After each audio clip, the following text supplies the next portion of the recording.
ಬಿಸಿ ಬಿಸಿ ನೀರು ದೋಸೆ, ತೆಳ್ಳವ ದೋಸೆಗೆ ಈಗ ನಾವು ಪ್ಯಾಷನ್ ಫ್ರೂಟ್ ಜಾಮನ್ನು ಹಾಕಿ ನೋಡುವ.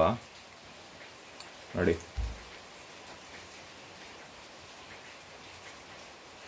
ವಾ, ಭಾರಿ ಚೆಂದ ಕಾಣ್ತಾ ಉಂಟು.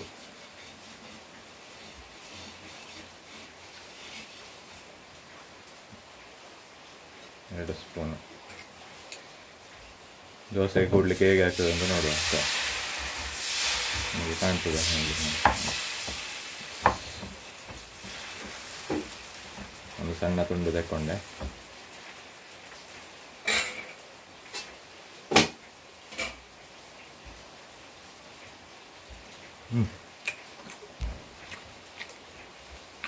ಸೂಪರ್ ಟೇಸ್ಟ್ ಆಗಿದೆ.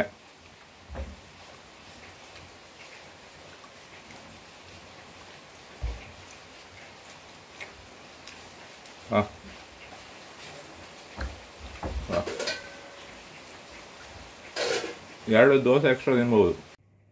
ಇಲ್ಲಿ ನಾನೊಂದು 20 ರಿಂದ 25 ಪ್ಯಾಷನ್ ಫ್ರೂಟ್ ಹಣ್ಣನ್ನು ತಗೊಂಡಿದ್ದೀನಿ. ಒಳ್ಳೆ ಹಣ್ಣಾಗಿರೋದು, ಕಲರ್ ಬಂದಿದೆ ನೋಡಿ. ಸೊ ಈ ಥರ ಒಳ್ಳೆ ಕಲರ್ ಬಂದರೆ ಒಳ್ಳೆ ಟೇಸ್ಟ್ ಬರುತ್ತೆ ಜಾಮ್ಗೆ.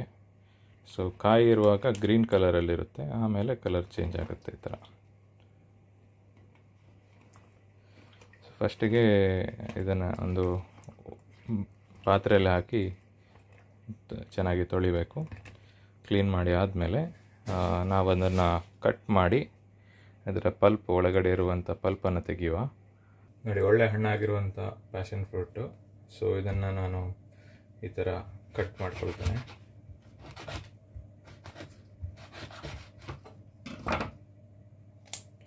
ನೋಡಿ, ಒಳಗಡೆ ಯಾವ ರೀತಿ ಒಂದು ಯೆಲ್ಲೋ ಕಲರ್ ಆಗಿ ಒಳ್ಳೆ ಅಟ್ರಾಕ್ಟಿವ್ ಆಗಿ ಅದರ ಪಲ್ಪ್ ಇದೆ.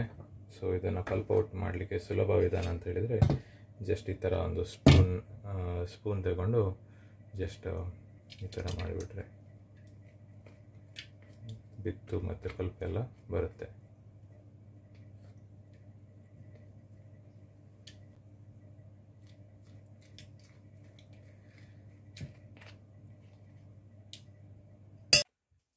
ಸೊ ಇವಾಗ ಎಲ್ಲ ಪ್ಯಾಷನ್ ಫ್ರೂಟನ್ನು ಕಟ್ ಮಾಡಿ ಆಗಿದೆ. ಸೊ ಇನ್ನು ಏನು ಮಾಡೋದು ಅಂತ ಹೇಳಿದ್ರೆ, ಸೊ ಈಗ ಪಲ್ಪ್ ಕೂಡ ಸುಮಾರು ಇಷ್ಟು ಬಂದಿದೆ. ಇಷ್ಟೊಂದು ಪಲ್ಪ್ ಸಿಕ್ಕಿದೆ ಇವಾಗ, ಒಂದು 24 ಪ್ಯಾಷನ್ ಫ್ರೂಟಿಂದ. ಸೊ ಸಿಪ್ಪೆಗಳು ಸುಮಾರಿದೆ. ಸೊ ಈ ಎಲ್ಲ ಸಿಪ್ಪೆಗಳನ್ನು ಸಾಧಾರಣ 50% ಸಿಪ್ಪೆಗಳನ್ನು ನೀರಿನಲ್ಲಿ ನೆನೆಸಿಡ್ತೇನೆ. ನೋಡಿ, ಫ್ರೆಶ್ ವಾಟರ್ ತಗೊಂಡಿದ್ದೇನೆ ವೆಸಲಲ್ಲಿ. ಚೆನ್ನಾಗಿರೋ ಸಿಪ್ಪೆನ ನೋಡಿ ಹಾಕ್ತಾ ಇದ್ದೇನೆ. ಒಳ್ಳೆ ಕಲರ್ ಇರೋದಿದ್ದರೆ ಒಳ್ಳೆಯದು. ಸಿಪ್ಪೆ ಕಲರ್ ಚೆನ್ನಾಗಿದ್ದರೆ ಒಳ್ಳೆ ಟೇಸ್ಟ್ ಬರುತ್ತೆ. ನೋಡಿ, ಇದು ತುಂಬ ಲೈಟ್ ಕಲರ್ ಇದೆ, ಇದನ್ನು ಹಾಕೋದಿಲ್ಲ ನಾನು. ಸ್ವಲ್ಪ ರೆಡ್ಡಿಶ್ ಕಲರ್ ಇದ್ದರೆ ಒಳ್ಳೆ ಟೇಸ್ಟ್ ಬರುತ್ತೆ. ಇದು ಈಗ ನೋಡಿ, ಇದು ಪುಷ್ ಮಾಡಿದಷ್ಟು ಮೇಲೆ ಬರ್ತಾ ಇದೆ. ಸೊ ಏನು ಮಾಡುವ ಅಂತ ಹೇಳಿದರೆ, ಇದಕ್ಕೆ ಏನಾದರೂ ಒಂದು ಮೇಲಿಂದ ಕ್ಲೋಸ್ ಮಾಡಿಬಿಟ್ಟು ಸ್ವಲ್ಪ ವೆಯ್ಟ್ ಇಡುವ. ಸೊ ಇದ್ರ ಮೇಲೆ ಚಿಕ್ಕದೊಂದು ಬಟ್ಟಲು ಇಡ್ತಾ ಇದ್ದೇನೆ. ಸೊ ಈ ಥರ ಪುಷ್ ಆಗಬೇಕು. So will put some weight, ಏನಾದರೂ ವೆಯ್ಟ್ ಇಡುವ. ಸೊ ಇದು ಇಡುವ. ನೋಡುವ, ಇದೊಂದು ಜೇನಿನ ಕುಪ್ಪೆ ಉಂಟು ನಮ್ಮಲ್ಲಿ, ಆದ ಜೇನು ನೋಡಿ. ಸಾಕಾಗ್ತದೆ. ಸೊ ಇನ್ನು ನಾಳೆ ತನಕ ಈ ಥರ ಇಟ್ಟು ಮತ್ತೆ ಇದನ್ನು ಪ್ರಾಸೆಸ್ ಮಾಡುವ. ಪಲ್ಪ್ ಮಾಡಿದ್ದನ್ನು ಒಂದು ಪ್ಲಾಸ್ಟಿಕ್ ಕವರ್ ಅಥವಾ ಒಂದು ಪ್ಲೇಟನ್ನು ಕ್ಲೋಸ್ ಮಾಡಿಬಿಟ್ಟು ಅದನ್ನು ಫ್ರಿಜ್ಜಲ್ಲಿ ಇಡ್ತೇವೆ. ಸೊ ಈಗ ಒಂದು ದಿವಸ ಆಗಿದೆ,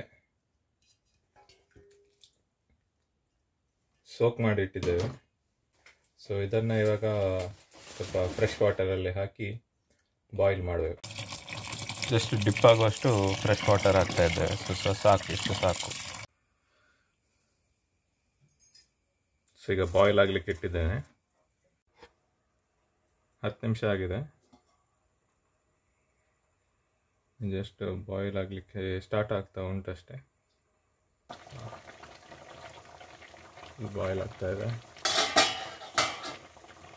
ಒಳ್ಳೆ ಪರಿಮಳ ಇದೆ, ಸ್ಮೆಲ್ ಒಳ್ಳೆದಿದೆ, ಪ್ಯಾಷನ್ ಫ್ರೂಟ್ ಫ್ಲೇವರ್. ನೋಡಿ, ಸ್ವಲ್ಪ ರೆಡ್ಡಿಶ್ ಕಲರ್ ಬಂದಿದೆ ಒಳಗಡೆ. ಇನ್ನೊಂದು ಸ್ವಲ್ಪ ರೆಡ್ಡಿಶ್ ಕಲರ್ ಬರಲಿ. ಈಗ ಫುಲ್ ಬಾಯ್ಲ್ ಆಗಿದೆ. ಇದು ಬಾಯ್ಲ್ ಆಗಿ ಸ್ವಲ್ಪ ಹೊತ್ತು ಕೂಲಿಂಗ್ ಕೂಡ ಆಗಿದೆ. ಸೊ ಇನ್ನು ಇದನ್ನು ಸ್ವಲ್ಪ ತಣಿಬೇಕು. ಸ್ವಲ್ಪ ಕೂಲ್ ಡೌನ್ ಆದಮೇಲೆ ಇದನ್ನು ಸ್ಕಿನ್ ಔಟ್ ಮಾಡಿ ಹೊರಗಡೆ ಕವರನ್ನು ನಾವು ತೆಗಿತೇವೆ. ನೋಡಿ, ಈಗ ಸ್ಕಿನ್ ಔಟ್ ಮಾಡಲಿಕ್ಕೆ ಆಗ್ತದೆ. ಸೊ ಸ್ಕಿನ್ ಔಟ್ ಮಾಡಲಿಕ್ಕೆ ಸುಲಭ ಮೆಥಡ್ ಅಂತ ಹೇಳಿದರೆ ಜಸ್ಟ್ ಒಂದು ಸ್ಪೂನ್ ತೆಗೆದು ಈ ಥರ ಸ್ಪೂನಲ್ಲಿ ಜಸ್ಟ್ ಹೀಗೆ ಸ್ಕಿನ್ ಇದು ಹೊರಗಡೆ ಸಿಪ್ಪೆಯನ್ನು ತೆಗಿಬೋದು.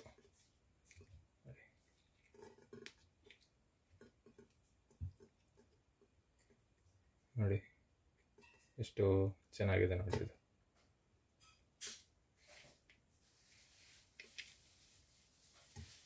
ಹೊರಗಡೆ ಸಿಪ್ಪೆ ಬೇಡ ನಮಗೆ, ಇದನ್ನು ನಾವು ಬಿಸಾಡು. ಪ್ಯಾಷನ್ ಫ್ರೂಟ್ ಹಣ್ಣಿನ ತಿರುಳು ಇಷ್ಟು ಸಿಕ್ಕಿದೆ ನೋಡಿ, ಒಳ್ಳೆ ಪಿಂಕ್ ಕಲರಲ್ಲಿದೆ. ಈ ತಿರುಳನ್ನು ಚೆನ್ನಾಗಿ ಗ್ರೈಂಡ್ ಮಾಡುವ ನಾವು, ಅದು ನೊಂಪಾಗಬೇಕು.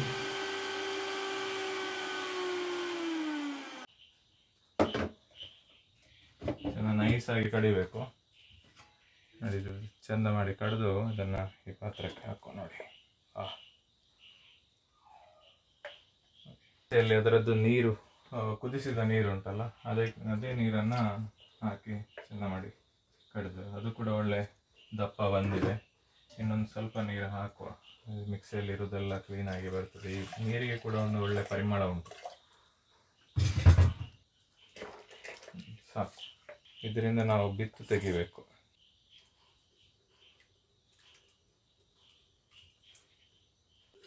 ಈಗ ಪಲ್ಪೆಲ್ಲ ಬೀಳ್ತದೆ, ಬಿತ್ತು ಸಪ್ರೇಟಾಗಿ ಬರ್ತದೆ. ಫಿಲ್ಟರ್ ಮಾಡಿದ ಮೇಲೆ ಇಷ್ಟು ಆರೆಂಜ್ ಪಲ್ಪ್ ಸಿಕ್ಕಿದೆ ಪ್ಯಾಷನ್ ಫ್ರೂಟಲ್ಲಿ. ಸೊ ನೋಡಿ, ಇಷ್ಟೊಂದು ಸೀಡ್ಸು ಅದನ್ನು ಸಪ್ರೇಟ್ ಮಾಡಿ ಆಯಿತು. ಸೊ ಸೀಡ್ಸನ್ನು we can use it for seeding, ಪುನಃ ಬಿತ್ತನೆ ಮಾಡೋಕ್ಕೆ ಯೂಸ್ ಮಾಡ್ಬೋದು.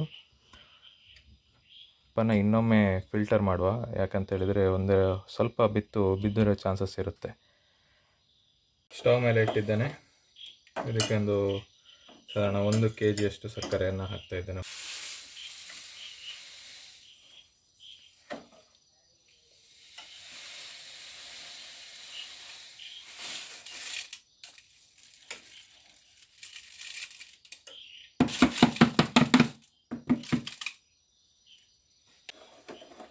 ಸ್ವಲ್ಪ ಡಿಸಾಲ್ವ್ ಮಾಡಿ ಸಣ್ಣ ಫ್ಲೇಮಲ್ಲಿ ಆನ್ ಮಾಡ್ತಾನೆ. ಸಕ್ಕರೆ ಕರಗಬೇಕು, ಕರಗಲಿಲ್ಲ ಇನ್ನು. ಸಕ್ಕರೆ ಕರಗುವನ್ನಾರು ಸ್ವಲ್ಪ ಸ್ಟಿರ್ ಮಾಡಬೇಕು. ಪ್ಯಾರಲಲ್ ಆಗಿ ಒಂದು ಪ್ಲೇಟನ್ನು ನಾನು ಫ್ರಿಜ್ಜಲ್ಲಿ ಇಟ್ಟಿದ್ದೇನೆ. ಅದು ವ್ರಿಂಕಲ್ ಟೆಸ್ಟ್ ಮಾಡಲಿಕ್ಕೆ ಅಂತೇಳಿ, ಜಾಮು ರೆಡಿಯಾಗಿದೆ ಇಲ್ವಾ ಅಂತ ನೋಡಲಿಕ್ಕೆ ವ್ರಿಂಕಲ್ ಟೆಸ್ಟ್ ಮಾಡಲಿಕ್ಕೆ ಆಗ್ತದೆ. ಸೊ ಕೋಲ್ಡ್ ಪ್ಲೇಟ್ ಮೇಲೆ ಟೆಸ್ಟ್ ಮಾಡುವಂಥದ್ದು. ಇದು 105 ಡಿಗ್ರಿ ಬಾಯ್ಲ್ ಆಗಬೇಕು. ಸಕ್ಕರೆ ಕರಗಿತು. ಇನ್ನೊಂದು ಅರ್ಧ ಗಂಟೆ ಆಯಿತು. ಒಳ್ಳೆ ಕೊದಿತಾ ಉಂಟು, ಇನ್ನೂ ಸಹ ಗಟ್ಟಿ ಆಗಲಿಲ್ಲ.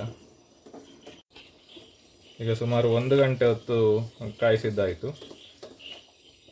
ಒಮ್ಮೆ ವ್ರಿಂಕಲ್ ಟೆಸ್ಟ್ ಮಾಡಿ ನೋಡುವ ಇದು ರೆಡಿ ಆಗಿದೆ ಇಲ್ಲೋ ಅಂತೇಳಿ. ಫ್ರೀಸಲ್ಲಿ ಇಟ್ಟು ತಣ್ಣಕ್ಕೆ ಪ್ಲೇಟ್ ಮೇಲೆ ಹಾಕಿದ್ದು. ಸೊ ಈ ಥರ ಪುಷ್ ಮಾಡುವಾಗ ಒಳ್ಳೆ ಬಿಸಿ ಉಂಟು.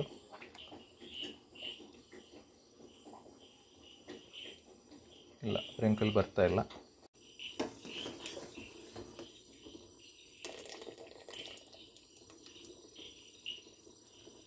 ಈಗ 1.5 ಗಂಟೆ ಆಯಿತು.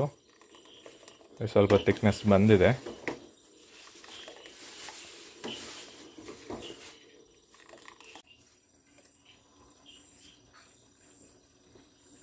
ಆಯ್ತಪ್ಪ, wrinkle test pass.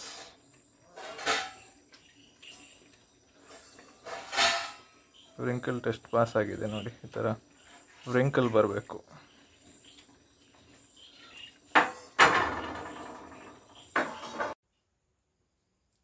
Passion fruit jam.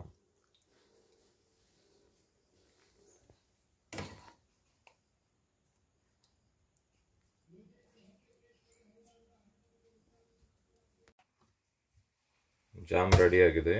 ಈಗ ನಾವು ಅದನ್ನು ಬಾಟ್ಲಿಗೆ ತುಂಬಿಸುವ. ಗಾಜಿನ ಬಾಟ್ಲಿಗೆ.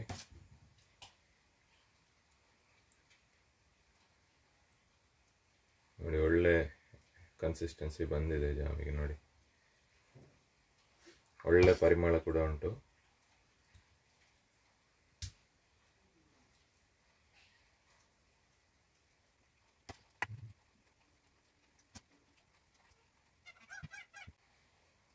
ಒಂದು ಕುಪ್ಪಿ ಆಯಿತು.